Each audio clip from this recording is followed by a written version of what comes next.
Peace, family. Vicki Dillard here. Thank you so much for tuning in. I was watching this interview that was about 20 minutes long, 19, 20 minutes long, of Piers Morgan, which I have no love for.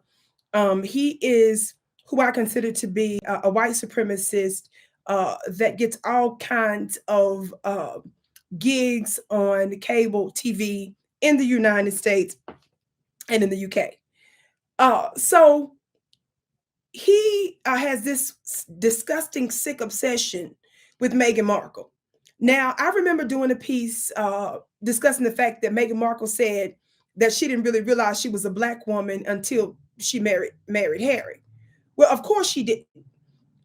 See, when you go around playing like you're not who you really are, which means you let your open enemy off, you play like they're not really who they are, then you start to trick yourself later.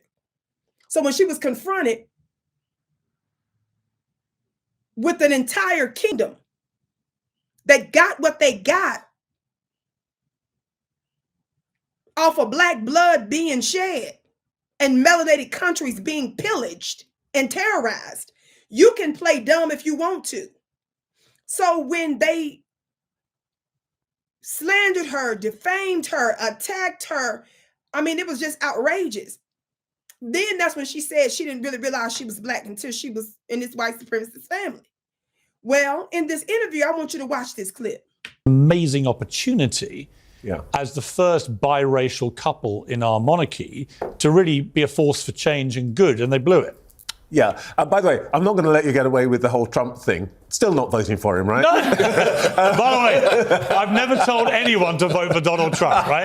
I'm not American. I wouldn't impinge on their thing. It just was quite funny. I read this report, and he was the only one. I've got a lot of American, 4 sisters who live in New York, and they've got a view about Trump. But anyway, on the Meghan Markle thing, look, I think people mistake who Meghan Markle is.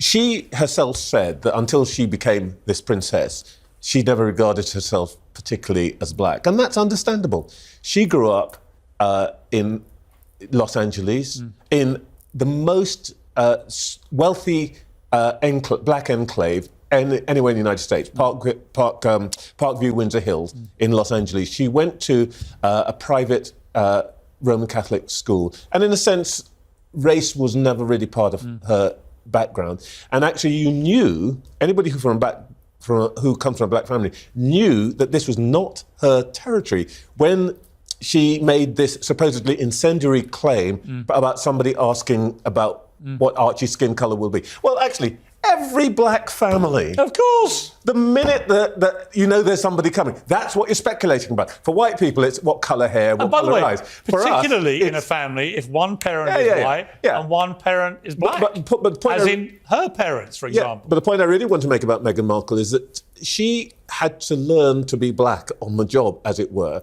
And I think she made a bit of a mess of it. She didn't take advice. And that's, in some sense, is why I think they've squandered the opportunity to demonstrate something important about this country. We have very quick, we have the largest uniquely mixed-race population anywhere in the developed world that has come about through romance rather than coercion. And they could have been standard bearers. I totally agree. Paula, you're grimacing. I'm Quickly, grimacing we're running out of time. because I obviously I love Sir Trevor, but we're going to disagree on that point. You yourself have just said she did a bad job of learning how to be black. Why did this person have to learn how to be black? She had to learn how to be black because she had to confront racists. And it was the first time that she was having to confront racists. And Did you hear this Sir Trevor Phillips? And the rest of the interview, he was totally raccooning. And so was, of course, Piers Morgan and his other white guests just doing everything they can to keep up the image of the white supremacists, which, of course, it never works. They can just keep saying stuff for a long time. But, of course, your anti-black worlds are coming to a head. Thank God. Anyway, he said she had to learn to be black. They went from using that whole segment to talking about basically absolving the entire kingdom of racism to saying she had to learn to be black. And the black woman made an important point there, the black guest, when she said that's because it's racist. That's why she had to learn to be black. She had to learn to deal with the challenges. And the fact that white supremacists think it's your job to deal with their madness is what I want y'all to understand. It's not. We're not the help in the United States and Mississippi and throughout America or any place on the in the diaspora. Y'all got us mixed up. It's a new day, baby. My name is Vicki Dillard. Thank you so much for tuning in. Be sure to share the broadcast and check out my yummy, highly effective mastermind school at clubvicki.com. The link is below. I can't wait to see you again.